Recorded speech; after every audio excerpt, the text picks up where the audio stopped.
Édifiez-vous davantage avec ces différentes thématiques scrutées par le révérend pasteur Zacharie Kabengele. Les 7 images de l'influence du chrétien dans le monde, le 7 fois de l'accomplissement de toutes choses, de la partie 1 à la partie 3, quel temps fait-il à l'horloge des dieux pour l'humanité?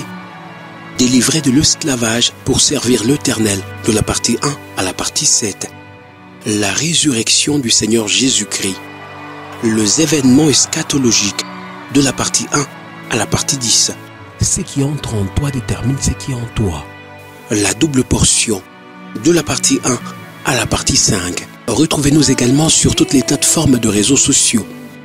Zacharie Kabengele, Nouvelle Cité de David.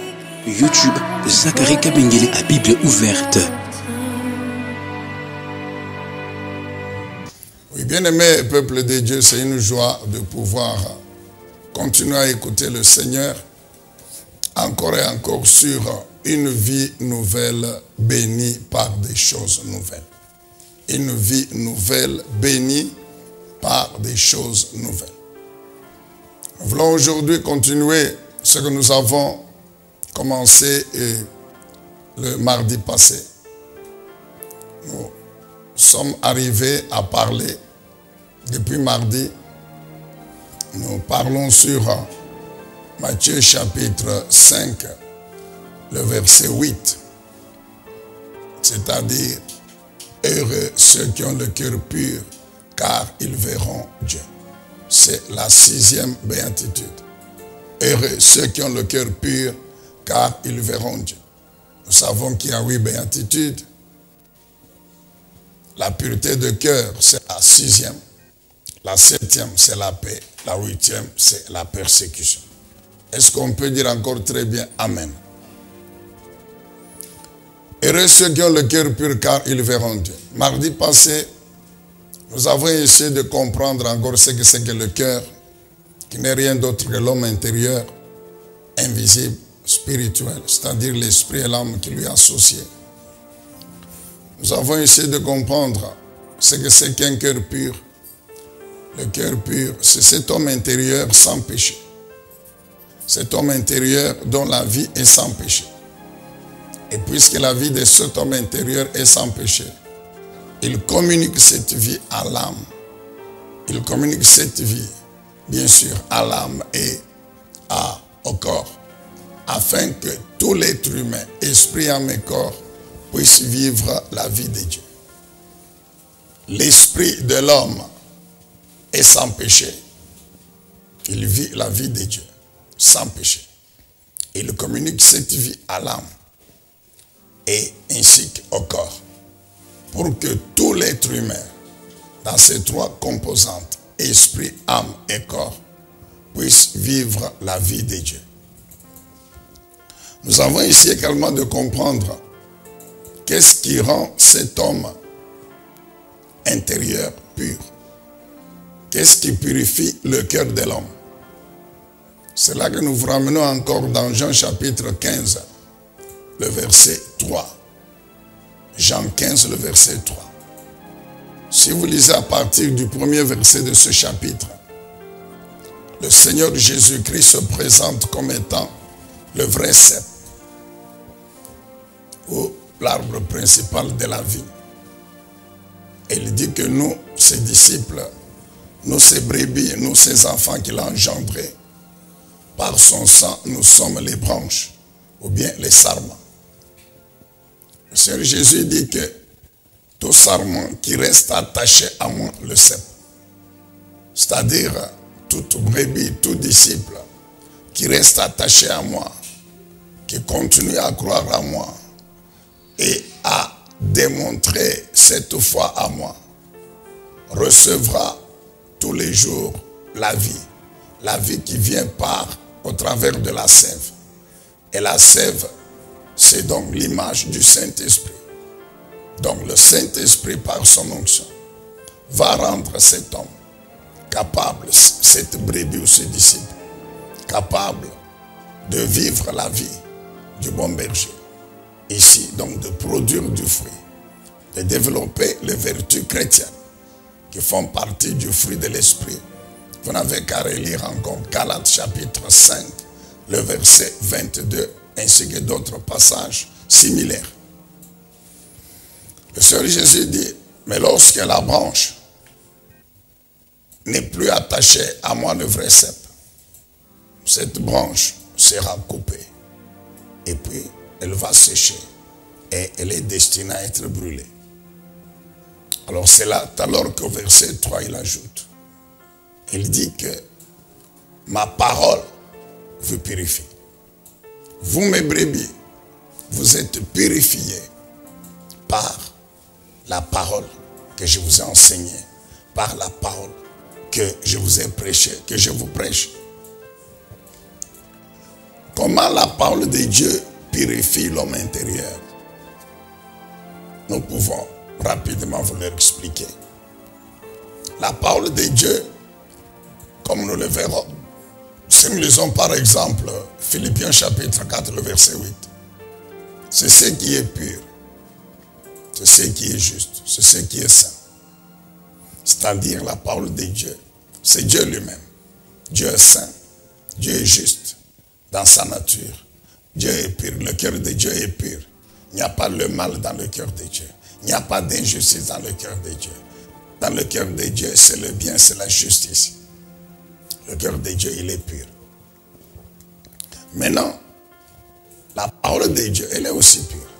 C'est la source de la pureté de Dieu, de la sainteté de Dieu. Elle contient la pureté de Dieu. Elle montre le chemin de la pureté. Elle montre comment être pur. Lorsque la parole de Dieu est dans l'esprit de l'homme, la parole de Dieu, comment elle rend cet homme, cet esprit pur? La parole de Dieu purifie l'esprit de l'homme en enlevant dans l'esprit de l'homme tout ce qui est contraire à la pensée de Dieu, tout ce qui est contraire à la volonté de Dieu. Dieu dans sa parole a mis les lois, c'est-à-dire a exprimé clairement sa volonté, ce qu'il veut que nous puissions faire, ce qu'il veut que l'homme fasse. Dieu a mis ça dans sa parole.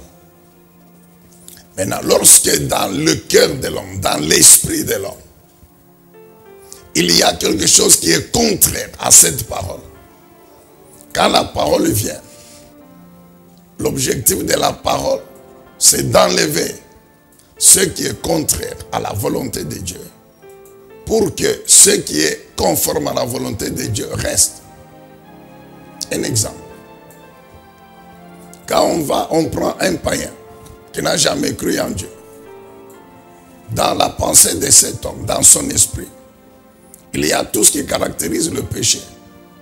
On va trouver la haine, on va trouver le mensonge, on va trouver la jalousie, on va trouver la cupidité, on va trouver toutes sortes de convoitises. Donc le péché, l'idolâtrie, on va trouver tout ça dans son homme intérieur. Maintenant, quand cet homme écoute la parole de Dieu, la parole de Dieu lui dit que toutes ces choses, c'est le péché. Que toutes ces choses, Dieu est contre cela. La parole de Dieu montre à cet homme que l'homme qui a ces choses dans son cœur, cet homme-là, il est totalement en dehors de la volonté de Dieu. Parce que ces choses-là, Dieu ne les aime pas, Dieu les hait. Alors en ce moment-là, qu'est-ce que cet homme va faire? Lorsque cet homme croit à la parole de Dieu, donc automatiquement il s'engage à enlever dans son cœur tout ce qui n'est pas conforme à la parole à laquelle il vient de croire. Ce qui fait qu'il va enlever le mensonge. Quand le mensonge arrive, il refuse. Il rejette le mensonge. Il va enlever la convoitise. Quand la convoitise arrive, il rejette la convoitise. Donc, toutes ces mauvaises choses qui suivent son cœur sont remplacées systématiquement par les bonnes choses qui sont contenues dans la parole de Dieu. Voilà donc comment la parole de Dieu purifie le cœur de l'homme. Et derrière la purification, il y a la délivrance. C'est-à-dire quoi? L'esprit de l'homme qui était esclave de ces choses, du péché, de ces mauvaises choses, devient libéré. Non seulement il est purifié, c'est-à-dire tout ce qui avait des souillures en lui est enlevé, mais en même temps il est délivré. Pourquoi? Parce que ces choses-là ne vont plus jamais régner dans sa vie. Alléluia. Amen, bien-aimés dans le Seigneur. Nous pensons que c'est clair et c'est bien retenu. Donc, la parole de Dieu, telle que le Seigneur Jésus le dit, elle purifie le cœur de l'homme. Un autre passage qui soutient cela, c'est Ézéchiel, chapitre 36, notez, du verset 25 au verset 27. Ézéchiel 36, 25 à 27. Quand vous lisez encore attentivement ce passage, il est question de la parole de Dieu imagée par l'eau. Il est question aussi de l'esprit de l'homme, imagé par le cœur. Il est question aussi du Saint-Esprit. Dieu présente deux tableaux. Le premier, c'est le cœur de pierre. Le cœur de pierre qui est l'esprit incrédule, comme l'avions dit encore la fois passée. Qui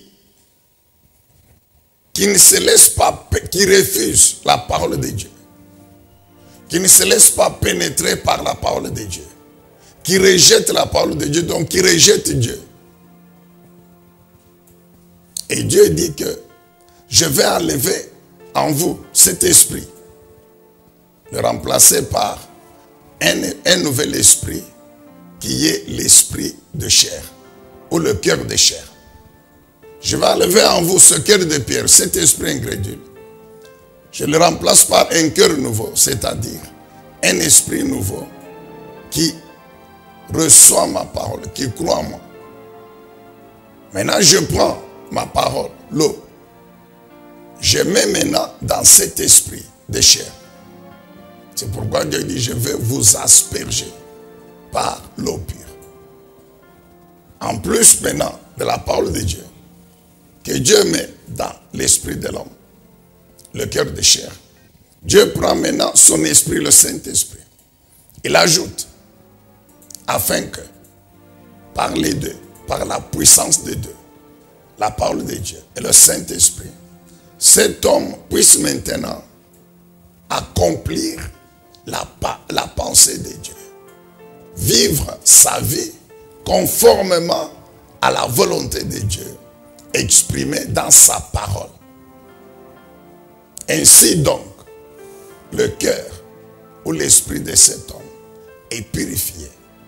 Alors quand l'esprit de cet homme est purifié, il va communiquer cette vie à l'âme ainsi qu'au corps, afin que, comme je le dis au début, c'est-à-dire toutes les trois composantes de l'homme, esprit, âme et corps, soient purifiées et vivent tous les jours la vie de Dieu par la parole de Dieu et par la puissance du Saint-Esprit.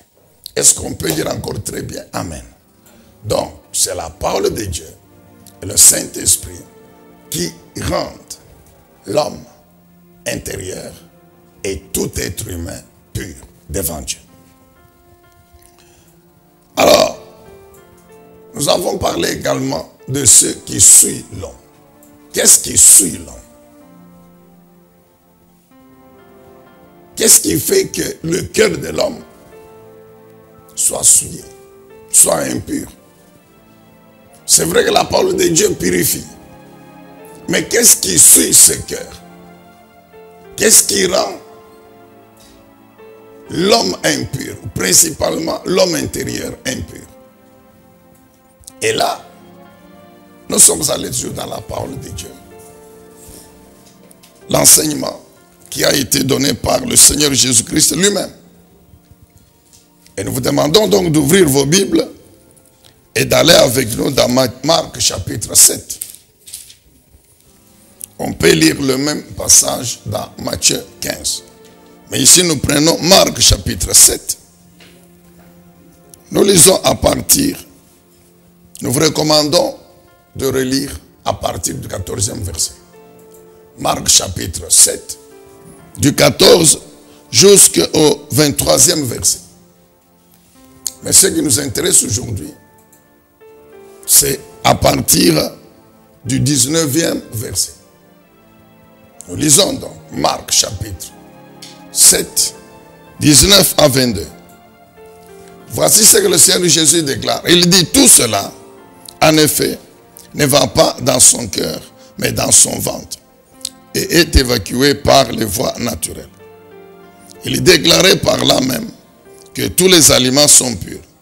Et il ajouta: ce qui sort de l'homme, c'est cela qui le rend impur. Car c'est du dedans, du cœur de l'homme, que proviennent les pensées mauvaises, l'immoralité, le vol, le meurtre, les adultères, l'envie, la méchanceté, la tromperie, le vice, la jalousie, le blasphème, l'orgueil et toutes sortes de comportements insensés ou mauvais.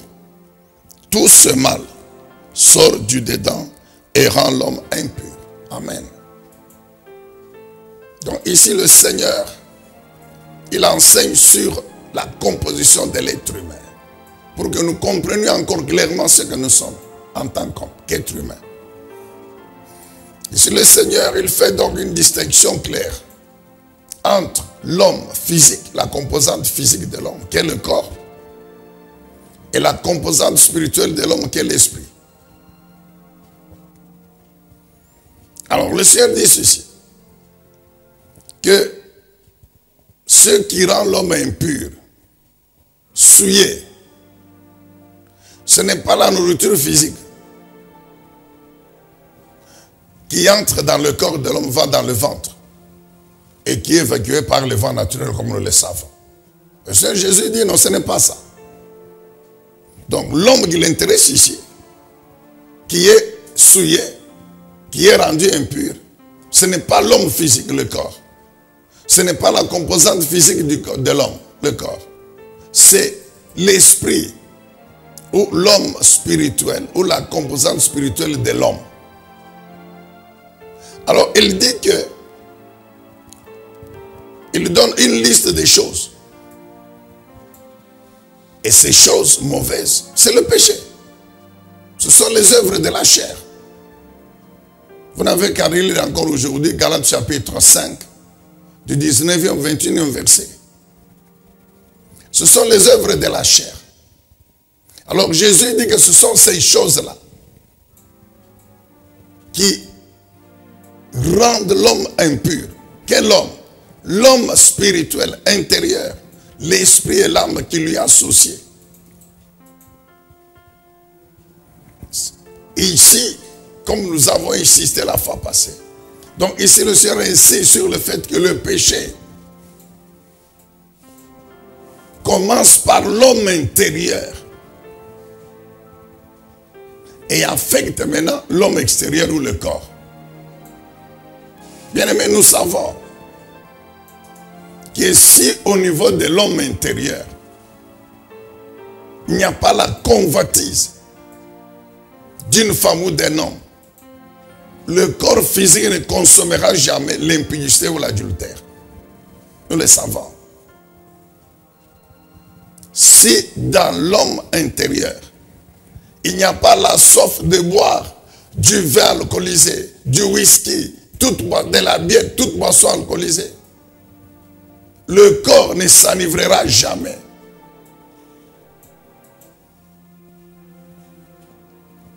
Pourquoi? Parce que c'est l'homme intérieur qui commande l'homme extérieur. Un exemple banal.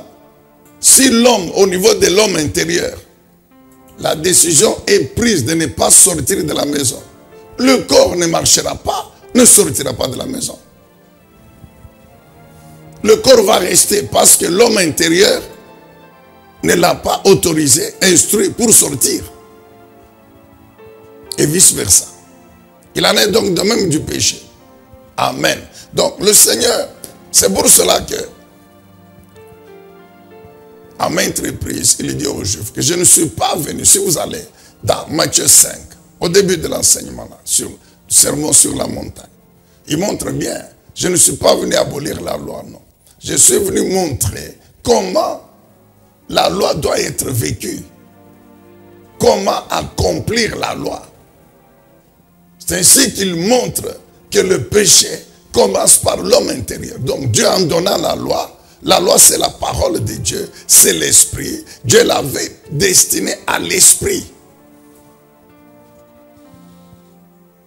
Mais les Juifs, les Israélites n'ont pas compris cela de cette façon-là. C'est ainsi que le Seigneur, et c'est parce qu'ils n'avaient pas compris comment accomplir la loi, que toute leur vie, c'était le péché. Et qu'à la fin de chaque année, ils amenaient un sacrifice pour l'expiation du péché. Mais quand ils quittent le temple, ils retombent dans le péché. Parce que l'homme intérieur est déjà esclave du péché. Alors que le Seigneur voulait que l'homme comprenne que la loi, d'abord, c'est pour l'esprit. Et que, en conformant la vie de l'esprit à la parole de Dieu, automatiquement, le corps ne consommera jamais le péché. Alors c'est ainsi que le Seigneur dit ceci, que la nourriture physique que l'homme mange, qui entre dans le corps, c'est pas ça qui suit l'homme. Parce que ce qui est important devant Dieu, c'est d'abord l'homme spirituel, l'esprit et l'âme qui lui associent. Alors il dit ce qui suit l'homme, qui rend l'homme impur, c'est-à-dire cet homme intérieur, cet homme spirituel. Ce sont les œuvres de la chair, le péché, qui sont en lui. Et le Seigneur donne bien la liste. Il donne bien la liste. C'est pourquoi, bien aimé dans le Seigneur, si ces choses sont encore en toi, dans ton cœur, l'orgueil, cupidité, jalousie, la haine, convoitise de toutes sortes, bien aimé dans le Seigneur, si ces choses, les mensonges, tout ça, sont encore dans ton esprit, dans ton âme, répands-toi et prends la décision de les abandonner. Pourquoi? Parce que si tu les gardes, c'est que tu es impur. Et si tu es impur, tu ne verras jamais Dieu. Même si tu montes, tu sautes. Mais Dieu ne manifestera jamais sa présence ou sa puissance dans ta vie, sur cette terre. Et quand la trompette va sonner, tu resteras, ne t'en fais pas. Même si tu fais 50 ans dans l'église, si ton cœur, ton homme intérieur n'est pas pur, tu ne verras jamais Dieu. Ni sur cette terre, ni après, bien sûr au-delà, dans le monde spirituel. Est-ce qu'on peut dire amen, acclamer encore le Seigneur? Donc Jésus dit que ce sont ces œuvres de la chair qui sont dans l'homme intérieur, qui le suit, qui le rendent impur. Alors c'est ainsi que nous avons débouché sur comment ces choses entrent dans l'homme intérieur. C'est ça. Parce que quand on a les mauvaises pensées dans l'esprit, eh bien, l'homme extérieur va les extérioriser. La Bible dit quoi? C'est de l'abondance du cœur que la bouche parle. Le Seigneur Jésus a dit, ce qui est dans le cœur, c'est ce qu'on exprime. Bien aimé, même si l'homme, par hypocrisie, dit le contraire de ce qui est dans son cœur, mais quand il va se mettre à agir, parce qu'il y a des gens qui vous disent, non, je vous aime, alors que dans le cœur c'est la haine, mais il finira par manifester la haine qui est dans son cœur, par des comportements, par son comportement envers la personne qu'il prétend aimer. Amen, bien-aimé dans le Seigneur. Ces choses qui sont dans l'homme intérieur finissent par influencer le comportement de l'homme extérieur.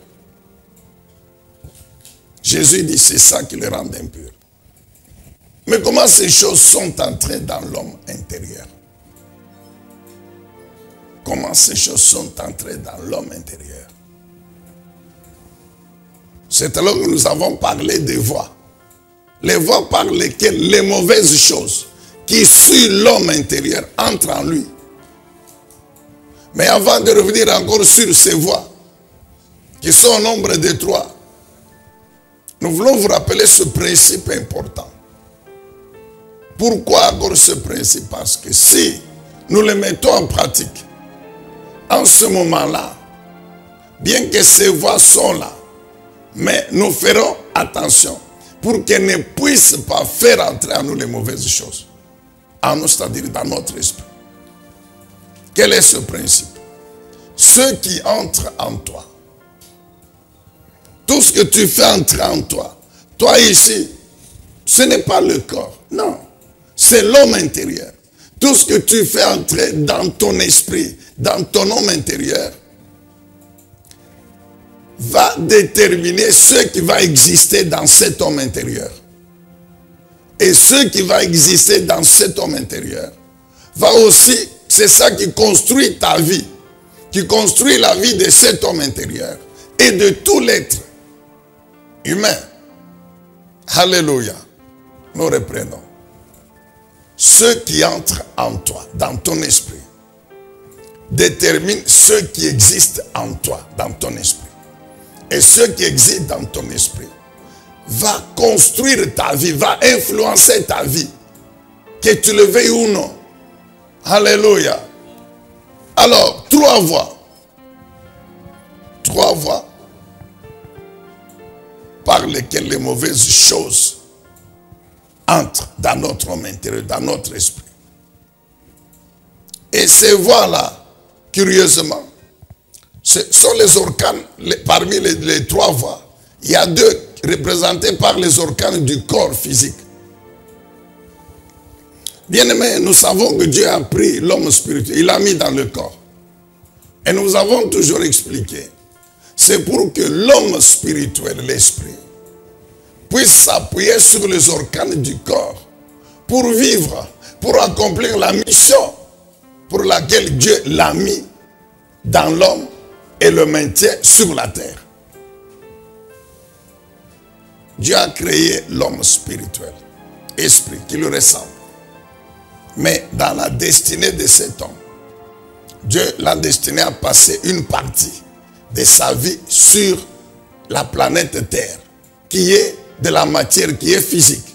Maintenant, pour permettre à cet esprit de bien vivre et accomplir la mission de Dieu sur la planète Terre physique, Dieu maintenant lui a fait un corps physique et l'a mis dedans pour que l'homme esprit s'appuie sur le corps physique. Vivant dans le corps physique, s'appuie sur les organes du corps physique et entraîne maintenant tout l'être humain dans l'accomplissement de la mission pour laquelle Dieu l'a créé, l'a mis sur la terre. Amen, amen, amen, amen. Dites encore très bien amen. Et parmi ces organes, il y a les yeux et les oreilles. Les yeux et les oreilles représentent les voies qui font entrer dans l'homme esprit des choses bonnes et mauvaises. Les yeux voient. Les yeux voient. Ce sont les yeux du corps. Ils voient. Mais tout ce que les yeux voient, les yeux photographient tout ce qu'ils voient et envoient cette image sur l'homme intérieur, sur l'esprit et l'âme. Tu n'as qu'à regarder, à fixer quelque chose, une image. Et puis après, quitte.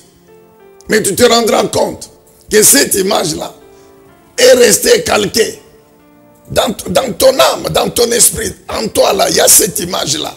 Tu peux même prendre un stylo, commencer à dessiner ce que tu as vu.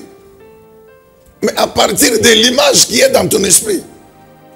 Et cette image a été amenée par les yeux. Donc tout ce que les yeux voient, les yeux amènent au niveau de ton esprit.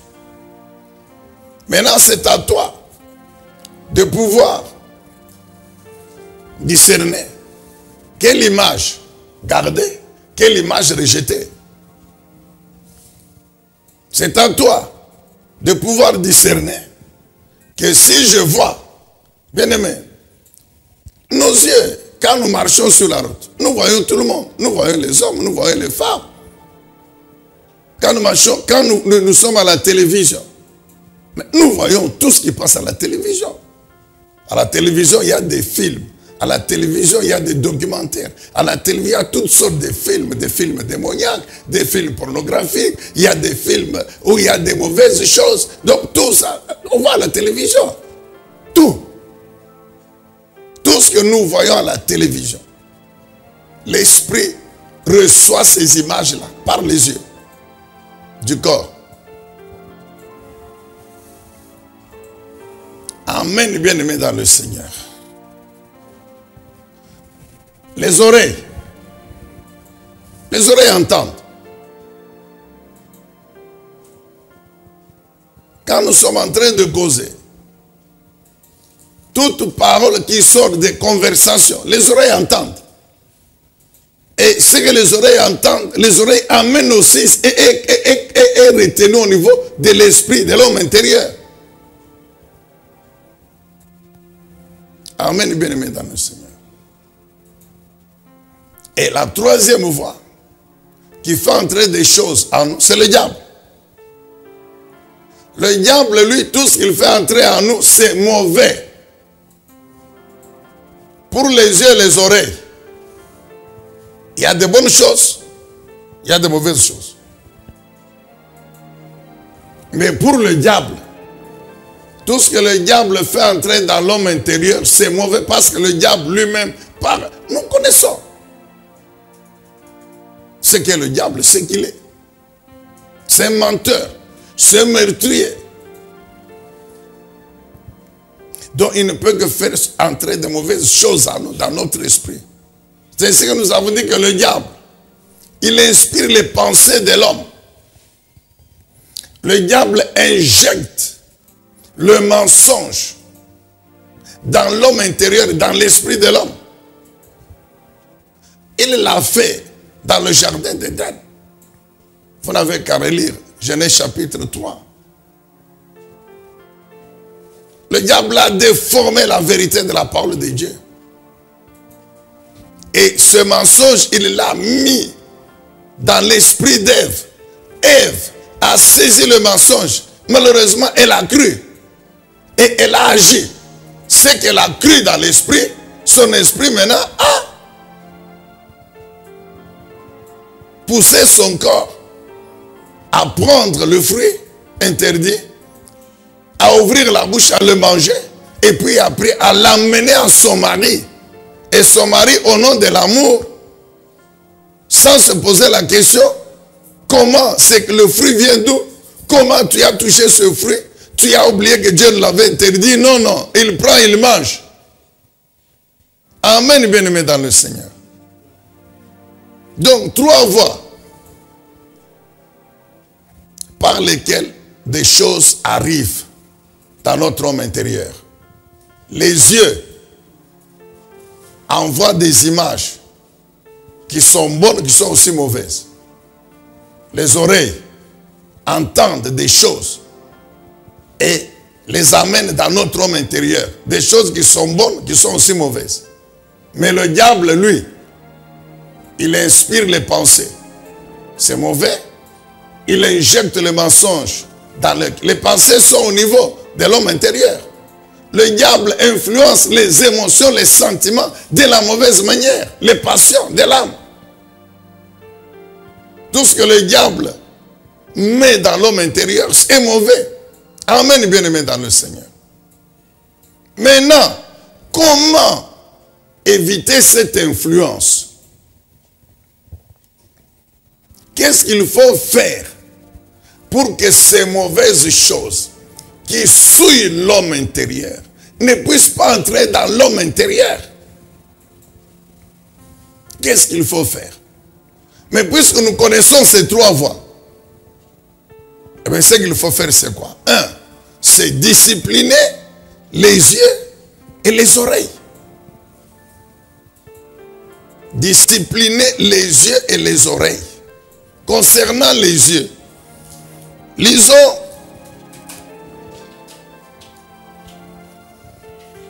réalisons un peu encore ce conseil que le Seigneur Jésus donne. Matthieu 5, 29. Matthieu chapitre 5, le verset 29.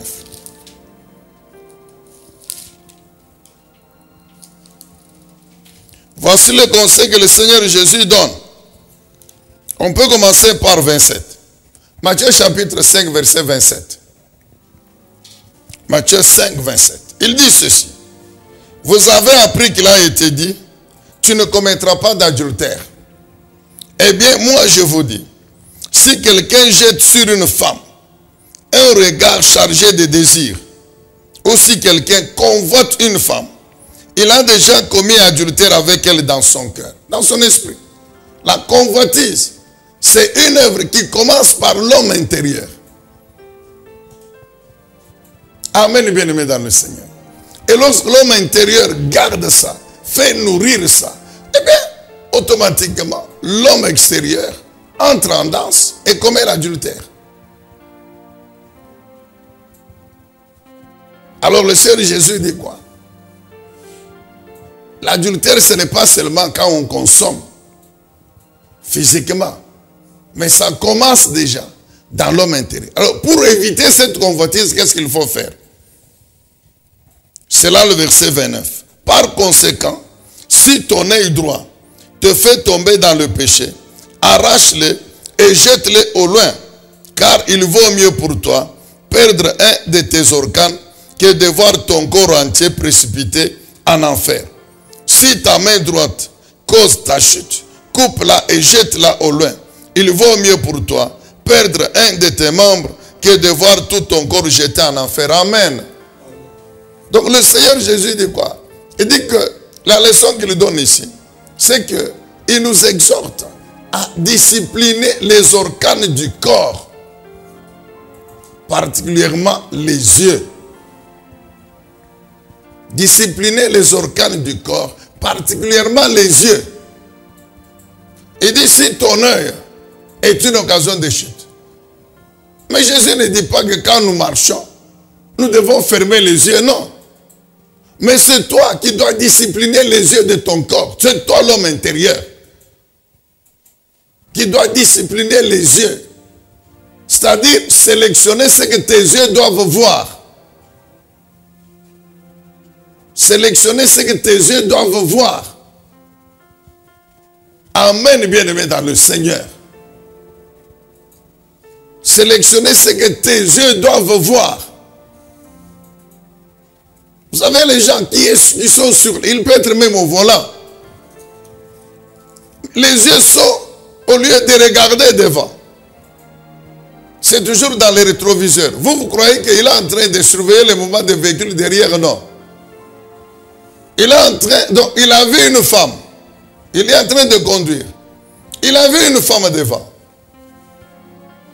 Alors, s'il n'est pas discipliné, automatiquement la convoitise est déjà en lui.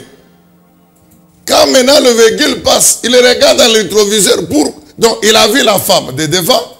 Maintenant, il passe la femme, il regarde dans le rétroviseur pour voir maintenant la femme de derrière. Pourquoi il regarde 2 fois? Pourquoi tu regardes 3 fois? Pourquoi? Il y en a même, il peut même s'arrêter. Il peut même s'arrêter pour regarder fixement la femme. Ça, c'est la convoitise. Parce que pendant que tu la regardes fixement là, tu es en train de nourrir la convoitise dans ton esprit. C'est pourquoi Jésus dit non, discipline ton œil. Discipline ton œil. Car si tu regardes 2 fois, 3 fois, avec insistance, automatiquement, l'image est imprimée. Amen. L'image est déjà dans ton esprit, mon frère. Ainsi, vous voyez quelqu'un, il peut me tourner. Il commence maintenant à suivre la femme. Ou bien il part, il commence maintenant à chercher. Tout ça, c'est quoi? L'œil n'a pas été discipliné. Jésus dit quoi? Arrache ton œil. C'est-à-dire, discipline tes yeux. Ne laisse pas tes yeux voir ce qu'ils ne doivent pas voir, car l'image qu'ils vont imprimer sur ton esprit va souiller ton esprit. Amen, bien-aimé dans le Seigneur. Les films pornographiques souillent par ces images-là. Toi, tu es chrétien. Tu es devant la télévision. Aujourd'hui, là, les réseaux sociaux. Les réseaux sociaux, ce n'est pas pour tout voir. Les réseaux sociaux, ce n'est pas l'église. Les réseaux sociaux n'ont pas la mission. Car la plupart, tous ceux qui sont là, dans les réseaux sociaux, là, tous les fondateurs, tous les responsables, la plupart sont des païens, des serviteurs du diable, qu'on ne se les cache pas. Donc il faut passer tout là-bas. Il faut passer tout là-bas. C'est du commerce. C'est une affaire. Donc tout ce qui peut leur procurer l'argent va là-bas. Et le diable, comme il sait que je peux détruire l'homme par cette voie, le diable aussi injecte des choses là-bas. C'est pourquoi nous devons faire attention avec les réseaux sociaux. Aujourd'hui, il ne suffit pas seulement d'ouvrir la télévision pour voir un film pornographique, non. Le téléphone, tout est là-bas. YouTube, Facebook, tout ce que vous voulez. Alors tu regardes tout ça, l'image est imprimée dans ton esprit. Il y a des films démoniaques, des magies. 22h, 23h, tu es en train de voir ces films-là. Maintenant, quand tu vas aller dormir, quand tu vas aller maintenant dormir, maintenant tu veux qu'avoir quel type de rêve? C'est ce que tu as vu là que tu vas rêver. Et comme c'est d'inspiration démoniaque, donc le diable, il sera en contrôle total de ton esprit, de ton âme. Et puis après, quand tu réveilles, non, Dieu ne me parle pas. Et il y en a même, il a passé donc une bonne partie de la nuit à voir des films pornographiques, à voir des films démoniaques, sataniques. Maintenant, quand il termine pour aller dormir, il s'agenouille et il dit, Seigneur, je remets mon âme entre tes mains. Quel Seigneur va prendre ton âme que tu as déjà souillé? Seigneur, protège-moi. Quel Seigneur va te protéger? Non, il est écrit, l'ange de l'Éternel campe autour de ceux qui le craignent. Mais toi, tu ne crains pas Dieu. Car si tu craignais Dieu, tu ne peux pas voir de tels films. Jésus dit quoi? Jésus c'est Dieu. Il dit quoi? Discipline ton œil. Discipline tes oreilles. C'est la même chose pour les oreilles. Lorsque tout au long de la journée, toi, tu écoutes toujours des mauvaises des conversations. Hein? Des choses malsaines là, s'entrent dans tes oreilles. Hein? Le mensonge s'entre dans tes oreilles. C'est ce qui va rester dans ton homme intérieur. Et ça va souiller ton homme intérieur. Donc nous devons discipliner les yeux, discipliner les oreilles, bref, discipliner les membres de notre corps. L'homme esprit doit avoir l'ascendance sur l'homme corps physique, sur le corps. Et discipliner ainsi les organes du corps. Pour que ces organes ne puissent pas envoyer des mauvaises choses qui souillent ton esprit. Alléluia. Amen, bien-aimé. Concernant les oreilles, Ésaïe 50. Ésaïe chapitre 50. C'est un conseil que le Saint-Esprit donne sur ce que nous devons préférer écouter.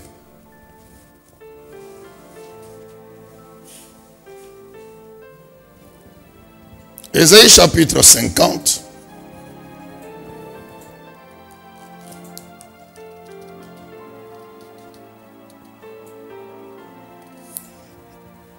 À partir du 4e verset. Ésaïe 50 verset 4. Voici ce que la Bible déclare. Le Seigneur l'Éternel m'a donné une langue de disciples attentifs pour que, par ma parole, je sache fortifier ceux qui sont fatigués. Et il me fait tendre l'oreille matin après matin, afin que je l'écoute comme un disciple. Le Seigneur l'Éternel, verset 5, a ouvert mon oreille et moi, de mon côté, je n'ai pas résisté, je ne me suis pas éclipsé. Amen, bien-aimé dans le Seigneur. Ésaïe 54, 5. L'Esprit de Dieu nous donne un conseil. C'est-à-dire quoi? C'est d'étendre nos oreilles, de les ouvrir pour écouter Dieu. Il dit chaque matin, l'Éternel ouvre mon oreille, il me parle. Et je dois écouter cette parole, non pas comme tout le monde, comme écoute un disciple. Et quand je reçois la parole du Seigneur Jésus-Christ, mon maître, maintenant j'ouvre la bouche, je peux aussi fortifier, je peux encourager, je peux aider les autres qui sont fatigués de vivre par cette même parole. Donc disciplinons nos oreilles pour ne pas écouter n'importe quoi. Amen, bien-aimés dans le Seigneur. Disposons nos oreilles à écouter Dieu, à écouter sa parole. C'est mieux. Alléluia. Deuxième chose, pour éviter que les mauvaises choses entrent dans notre homme intérieur, c'est résister au diable. Résister au diable. Résister au diable. 1 Pierre chapitre 5. 1 Pierre chapitre 5.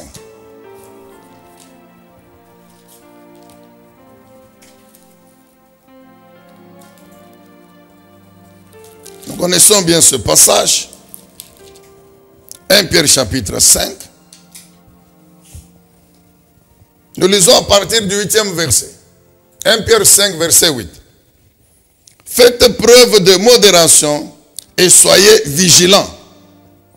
Votre adversaire le diable rôde autour de vous comme un lion rugissant qui cherche quelqu'un à dévorer. Résistez-lui en demeurant ferme dans votre foi. Car vous savez que vos frères et sœurs dispersés à travers le monde connaissent les mêmes souffrances. Mais quand vous aurez souffert un peu de temps, Dieu, l'auteur de votre grâce, qui vous a appelé à connaître sa gloire éternelle dans l'union à Jésus-Christ, il vous rétablira lui-même, il vous affermira, il vous fortifiera et vous rendra inébranlable. L'Éternel Dieu vous rétablira, il vous affermira, il vous fortifiera et il vous rendra inébranlable, indestructible, intouchable par l'ennemi, indestructible par l'ennemi. Amen, bien-aimés dans le Seigneur. Qu'est-ce que la Bible veut encore nous dire au travers de ce passage? Bien-aimés, nous savons que bien qu'étant enfants de Dieu, membres du royaume, vivant encore sur la terre, Dieu permet que nous connaissions des temps difficiles. Dieu permet que nous passions par des épreuves, par des souffrances. Amen, bien-aimés dans le Seigneur. Et souvent, Dieu permet que le diable, il laisse le diable. Il laisse les sorciers, les démons être à la base de ces souffrances. Et nous savons que l'objectif de Dieu, ce n'est pas de laisser le diable, les sorciers, les démons nous détruire, non.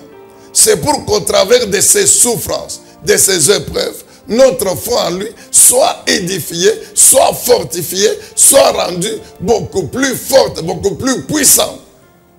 Et Pierre dit quoi? Lorsque nous réussissons cette épreuve, Dieu nous rétablit, Dieu nous affermit, Dieu nous fortifie et il nous rend inébranlables. Maintenant, qu'est-ce que le diable fait? Le diable, il est là. Je vous ai dit que le diable, c'est la troisième voie. Et sa mission, c'est faire entrer dans l'homme les mauvaises choses. Maintenant, le diable, il est en train de rôder. Pierre dit, il cherche qui dévorer. C'est-à-dire qui détruire. C'est-à-dire toutes ces personnes, traversant des temps difficiles, traversant des moments d'épreuve, de souffrance, non pas parce qu'ils ont péché, non, non, non, non. Ici, les épreuves, les souffrances, n'ont pas comme origine le péché. Pierre, d'ailleurs, il dit très bien que nous devons être heureux lorsque nous souffrons, non pas parce que nous avons péché, non, mais parce que Dieu veut fortifier notre foi. Nous devons être heureux. Alors, qu'est-ce que le diable aussi, il vient. Et il est en train de rôder autour de tout homme. Il cherche quel homme dévorer. Lorsque le diable se rend compte que tu es dans une souffrance, dans une épreuve, alors il vient. Et il commence maintenant à influencer les pensées de l'homme. Parce que vous le vouliez ou non, la souffrance, les épreuves, nous fragilisent quelque part. L'homme, il est un peu dérangé. L'homme est un peu dérangé. Une souffrance qui dure, une épreuve, etc. Bien qu'étant chrétien, on est un peu dérangé. On est un peu fragilisé. Alors le diable, ce sont ces personnes, il vient. Et son objectif, c'est quoi? C'est détruire la personne qui est dans cet état de faiblesse quelconque. Et il vient, il commence à injecter maintenant les pensées. Le diable va maintenant. Je vous ai dit que le diable influence, inspire les pensées mauvaises. Le diable va injecter le doute dans l'esprit de l'homme. Le diable est un esprit, tu ne le verras pas. Mais il va influencer, injecter le mensonge dans ton esprit. Le diable a injecté le mensonge dans l'esprit d'Ève. D'une manière simple, gentille. Gentille. Amen, bien-aimé dans le Seigneur. Nous avons toujours dit ceci. Que le diable, il présente à l'homme le bonbon. Beaucoup de gens là qui sont en alliance avec le diable, qui finit par détruire lui-même. Mais il leur donne quoi? Un bonbon. Tout ce que le diable vous propose là, la gloire, le pouvoir, l'argent, la gloire, etc. C'est un bonbon. Mais dans le bonbon, il a mis le poison. Tu manges le bonbon, tu sens bien, c'est sucre-là, le sucre c'est bon. Mais tu ne sais pas qu'en même temps que tu manges le bonbon, le sucre termine. Mais le poison, lui, il reste dans le corps pour te détruire. Finir par te détruire. Alors c'est ainsi que le diable, il va influencer les pensées, les comportements, les actions de ces personnes qui sont dans cet état de faiblesse, de souffrance. C'est ainsi qu'il va injecter les pensées de découragement. Voyez quelqu'un qui était à l'église, mais parce qu'il a fait 3 ans, 4 ans, marié, il n'a pas d'enfant, il quitte. Le diable lui dit non, non. Tu as prié, il n'y a rien, mais tu peux aller à la Gatouba, tu peux aller, il y a un prophète là-bas, il y a ceci. L'homme part, mais il ne sait pas qu'il quitte maintenant la maison du pain, il va là où il y a la mort.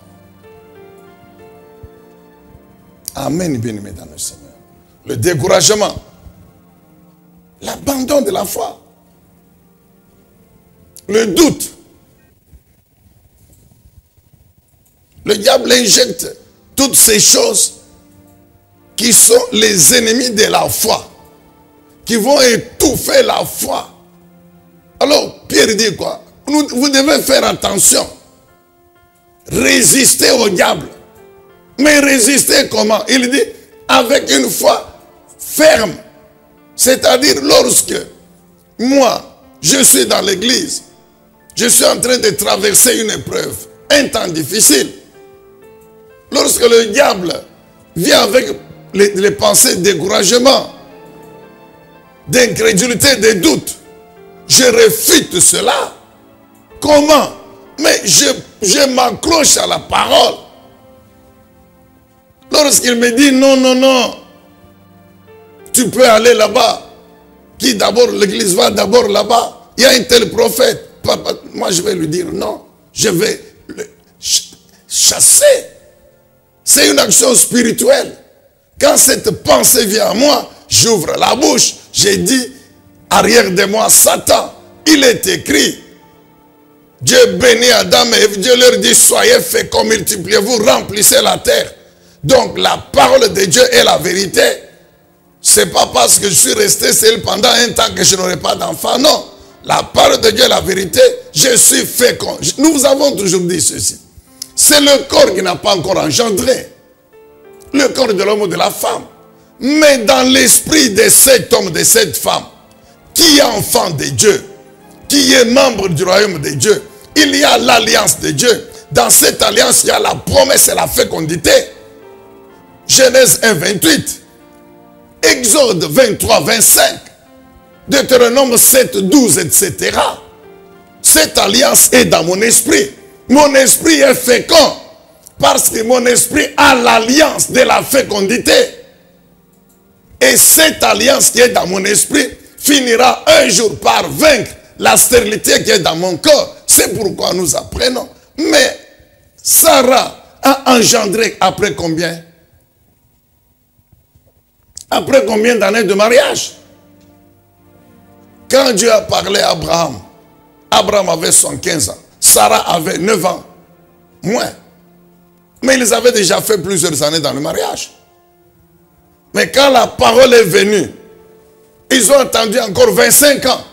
Finalement, elle était vieille. Mais comme la parole de Dieu a la puissance de créer, Sarah finit par engendrer Isaac. Amen, bien-aimé dans le Seigneur. Donc Pierre dit qu'il faut résister à l'ennemi. Lui résister par la foi en proclamant la parole de Dieu qui est dans l'esprit. Et nous savons que le diable ne peut jamais résister à la parole de Dieu. En ce moment-là, lorsque nous demeurons fermes dans la foi, Dieu finit par nous rétablir. Amen. Que Dieu vous rétablisse, mon frère. Vous qui connaissez une épreuve, une souffrance quelconque, que notre Dieu vous rétablisse dans sa grâce, qu'il vous rétablisse, qu'il vous affermisse, que notre Dieu vous fortifie spirituellement et vous rende encore inébranlable. Si tu crois, dis Amen, acclame le Seigneur. Alléluia. Et la troisième chose que nous devons faire, premièrement, je vous ai dit, c'est discipliner les yeux, les oreilles, résister au diable. Troisième chose, c'est avoir faim et soif de la parole de Dieu. Chaque matin, quelle que soit ma situation, par rapport à ma vie physique, matérielle, mais chaque matin, je dois avoir faim et soif de la parole. Je dois désirer écouter la parole, lire la parole. Je dois faire entrer une parole de Dieu dans mon esprit. Je dois ouvrir ma bouche, proclamer la parole de Dieu. Amen, bien-aimé dans le Seigneur. C'est important. Avoir faim et soif de la parole de Dieu. Maintenant, nous terminons par là dans 10 minutes. Bien-aimé dans le Seigneur. Quelle est la situation dans l'église aujourd'hui par rapport à la parole de Dieu? Je dis bien dans l'église par rapport à la parole de Dieu. Si nous rentrons dans Matthieu, l'évangile de Matthieu, chapitre 13. Matthieu chapitre 13. Dans Matthieu 13, nous trouvons deux paraboles extrêmement célèbres et importantes qui concernent les enfants du royaume. Les enfants de Dieu, membres du royaume. La première parabole, c'est la parabole du semeur, que nous vous recommandons de lire. Faute de temps, on ne saura pas tout lire. Mais nous vous recommandons de lire d'abord. Cette parabole, elle est en deux parties. La première partie, Jésus expose la parabole. Et la deuxième partie, il donne l'explication aux disciples, aux apôtres. Alors la première partie, c'est du 1er au 9e verset. Matthieu 13, 1 à 9. La parabole du semeur. Dans cette parabole, il y a le semeur qui jette la semence. Et puis il y a l'environnement qui reçoit cette semence. Le premier environnement, c'est le bord du chemin, de la route. Deuxième environnement, le sol rocailleux. Troisième environnement, c'est un champ où il y a les épines. Troisième environnement, c'est la bonne terre. Maintenant, nous allons lire l'explication que le Seigneur donne de la parabole. Matthieu 13, 18. Vous donc, écoutez ce que signifie la parabole du semeur. Chaque fois que quelqu'un entend le message, c'est-à-dire la parole, qui concerne le royaume, et ne comprend pas cette parole, le diable vient arracher ce qui a été semé dans son cœur, c'est-à-dire dans son esprit. Tel est celui qui a reçu la semence au bord du chemin. Puis, il y a la semence. Il y a celui qui reçoit la semence sur le sol rocailleux. Quand il entend la parole, il l'accepte aussitôt avec joie.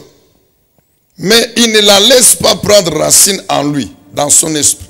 Pourquoi? Parce qu'il est inconstant. Inconstant pourquoi? Quand surviennent des difficultés ou la persécution à cause de la parole, le voilà qui abandonne tout. Un autre encore a reçu la semence parmi les ronces. C'est celui qui écoute la parole, mais en qui elle ne porte pas de fruits, parce qu'elle est étouffée par les soucis de ce monde et par l'attrait trompeur des richesses. Un autre enfin a reçu la semence sur la bonne terre. C'est celui qui écoute la parole, qui la comprend. Alors il porte du fruit. Chez l'un, un grain en rapporte 100. Chez un autre 60, chez un autre 30. Amen, bien-aimé dans le Seigneur. Est-ce qu'on peut acclamer la lettre? La parabole du semeur. Le semeur, c'est le Seigneur Jésus. La semence ou les grains, c'est sa parole. Maintenant, l'homme qui est dans l'église, qui est destiné à recevoir cette parole, il est maintenant imagé par les 4 environnements. Le bord du chemin, le sol rocailleux, les épines, le champ avec des épines, et puis la bonne terre. Alors, le Seigneur explique. Le premier, c'est cet homme. Il reçoit la parole. Mais il ne la comprend pas.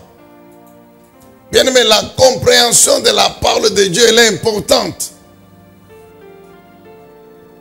Quand l'homme comprend ce que Dieu lui dit dans la parole, l'homme va maintenant comprendre ce qu'il doit faire. Et quand l'homme fait ce qu'il doit faire, qu'il a compris à partir de la parole, automatiquement, il a compris la volonté de Dieu. Et il reçoit la vie de Dieu qui est dans cette parole. Et il est donc destiné à la bénédiction de Dieu.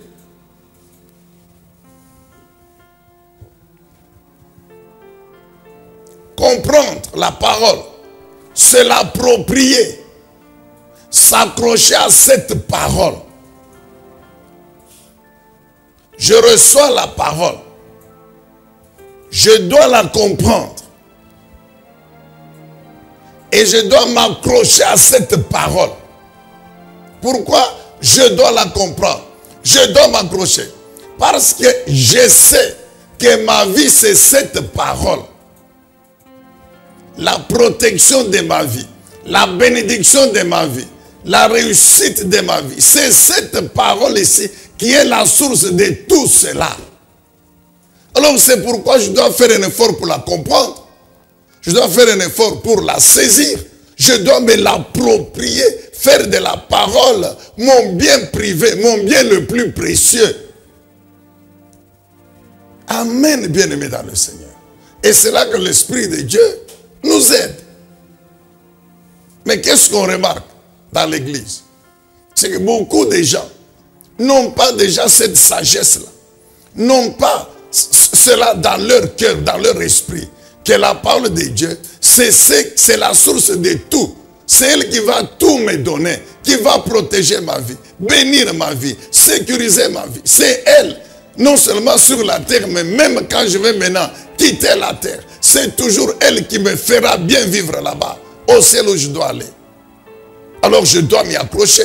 Alors je dois comprendre. Car si tu ne comprends pas ce que Dieu dit, tu ne feras pas. Tu ne comprendras pas ce que tu dois faire.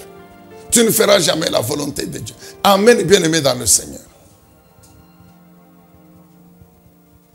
Alors maintenant, qu'est-ce qui arrive? Lorsque tu ne comprends pas la parole de Dieu, le diable, qu'est-ce qu'il y a?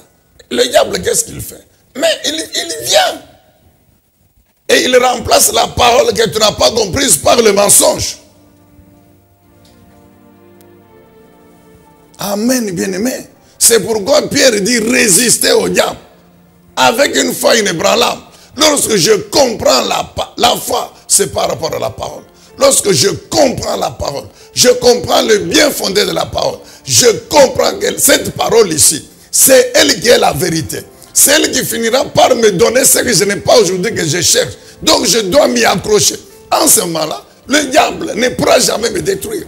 Mais si je ne comprends pas, si je ne comprends pas que je dois m'accrocher, mais le diable va me détruire. C'est pourquoi des gens, ils écoutent la parole. Mais dès qu'il vient d'écouter la parole à l'église, il a même dit amen, il a acclamé.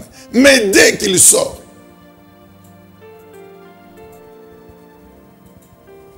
il va chercher les faux prophètes. C'est ainsi qu'il y en a qui sont retrouvés dans des fétiches, etc. Amen, bien-aimé dans le Seigneur. Deuxième type de chrétien. C'est dans l'église, mon frère, dans l'église. Deuxième type de chrétien. C'est le seul rocailleux. Il écoute la parole avec joie. Nous savons comment nous faisons. Prêche encore. On est dans la joie, on est dans l'enthousiasme, dans les émotions. Il y en a qui sautent, il y en a même qui roulent, il y en a qui donnent l'argent, etc. Très bien. Mais dès qu'il sort, la persécution arrive. Dès qu'il sort, il se rend compte que l'épreuve est là et ça s'aggrave même. Alors si cet homme ne fait pas attention, qu'est-ce qui va arriver? Il va aussi se comporter comme le premier. Il va se mettre à faire le contraire. Le contraire. Lui, il a dit amen. Mais il sort, il est persécuté. Bien-aimé, nous avons des persécutions de toutes sortes. Il y a des gens qui sont rejetés au travail à cause de la foi en Jésus-Christ. C'est la parole. À cause de la parole. Il veut faire ce que la parole dit.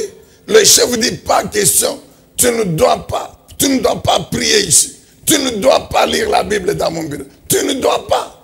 Alors si la personne n'est pas ferme dans la foi, alléluia, mais la personne va céder. Et dès que tu sais l'objectif que le diable cherche. Pourquoi? Parce que quand nous ne nous cédons pas, nous nous en tenons à notre foi à la parole. La puissance de la parole et de l'Esprit de Dieu va finir par nous affermir, nous fortifier, nous rétablir, par nous justifier et nous rendre inébranlables. Combien d'enfants sont persécutés dans leur propre maison, par leurs propres parents, qui sont démoniaques, sataniques, des sorciers, et qui disent, pas question dans ma maison ici, aucun enfant ne peut aller à l'église chrétienne, ne peut pas parler de Jésus ici, etc. Mais l'enfant a cru en Jésus. C'est la persécution, mon frère. Il y a beaucoup d'exemples. Troisième type de chrétien, membre de l'église. La Bible dit quoi? Il reçoit la parole. Très bien. Mais dans son cœur, il y a les épines. Il y a les épines. Les épines là, ce sont les convoitises. Amen. Convoitise du monde. Convoitise des richesses du monde. La cupidité. Les soucis. Les inquiétudes. Bien aimé, les soucis, les inquiétudes sont dangereux. C'est pourquoi le Seigneur Jésus dit, ne vous inquiétez pas.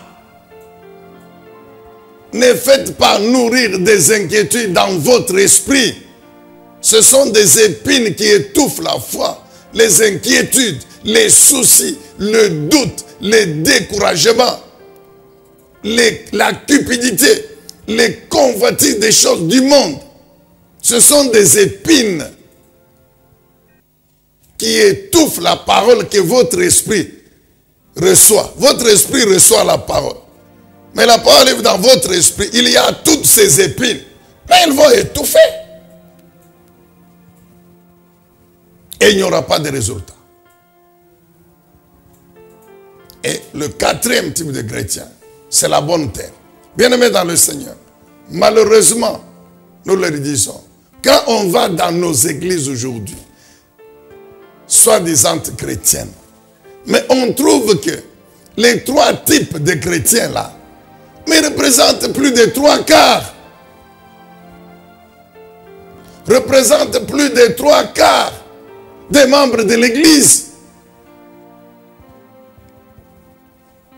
Les trois types là, le bord du chemin, le seul regailleux, le cœur plein d'épines, on les trouve dans l'église. Et ceux qui représentent les 3/4, la bonne terre, sont peu nombreux. C'est pourquoi vous voyez que dans beaucoup d'églises, surtout chez nous ici les Noirs, les vies des gens ne changent pas. Ce n'est pas que Dieu n'est pas là. Ce n'est pas que Dieu n'agit pas. Bien-aimé, Dieu a pris sa puissance, il a mis dans sa parole. Dieu a pris sa bénédiction, il a mis dans sa parole. Dieu a tout mis dans sa parole. Et il a mis l'esprit. Son esprit. Et tout ce que Dieu demande, c'est quoi? C'est de croire à la parole. C'est d'agir selon cette parole. Quel que soit. J'ai dit bien, quel que soit. La bonne terre, c'est cet esprit de l'homme qui reçoit la parole, qui fait un effort pour la comprendre, qui comprend la parole. Maintenant, qui fait ce que la parole lui demande, qu'il a compris. Ensuite, qui pratique la parole. Ainsi, qui se soumet au Saint-Esprit. Ainsi, le Saint-Esprit va lui donner la capacité d'obéir à la parole, de mettre en pratique la parole. Et en pratiquant la parole, en obéissant à la parole, cet homme vit la vie de Dieu. Et en ce moment-là, il est qualifié pour entrer en possession de la bénédiction de Dieu. Amen, bien-aimés dans le Seigneur. Que Dieu soit loué, que Dieu soit béni. Nous sommes obligés d'arrêter par là. Bien-aimés dans le Seigneur, le Seigneur Jésus a dit ceci. Il est béni tout homme dont le cœur est pur, dont l'esprit, l'homme intérieur est pur. Purifié par quoi? Par la parole de Dieu. Et cet homme, comme bénédiction, il verra Dieu. Il verra Dieu sur cette terre. Il verra Dieu au ciel après la vie sur la terre. Amen, bien-aimés dans le Seigneur. C'est pourquoi nous devons faire un effort par le Saint-Esprit quand nous nous soumettons à lui pour discipliner les yeux, discipliner les oreilles, résister au diable et avoir fait un sauf de la parole de Dieu. En faisant cela, nos cœurs seront toujours purs et nos vies finiront par être bénies par la puissance de la parole et de l'Esprit de Dieu, donc par Dieu lui-même. Amen, bien-aimés dans le Seigneur. Dieu le Saint-Esprit, nous te disons merci. Nous bénissons ton nom. Sois loué, sois béni. Merci encore, Dieu le Saint-Esprit, pour l'inspiration pour l'éclairage. Merci pour la révélation de ta parole. Merci. Nous nous soumettons à toi pour que tu nous rendes capables de comprendre ta parole, de la comprendre, oh mon Dieu, d'agir selon la compréhension, de comprendre, avoir la sagesse que notre vie, c'est ta parole. Notre vie sur la terre, c'est ta parole. Et c'est cette parole qui nous amène dans l'éternité avec toi. Sois loué, sois béni. Dieu Tout-Puissant, notre Père, nous prions au nom de Jésus, notre Seigneur et notre Sauveur. Édifiez-vous davantage avec ces différentes thématiques scrutées par le révérend pasteur Zacharie Kabengele. Les 7 images de l'influence du chrétien dans le monde, le 7 fois de l'accomplissement de toutes choses, de la partie 1 à la partie 3, quel temps fait-il à l'horloge des dieux pour l'humanité? Délivré de l'esclavage pour servir l'Éternel, de la partie 1 à la partie 7. La résurrection du Seigneur Jésus-Christ. Les événements eschatologiques, de la partie 1 à la partie 10. Ce qui entre en toi détermine ce qui est en toi.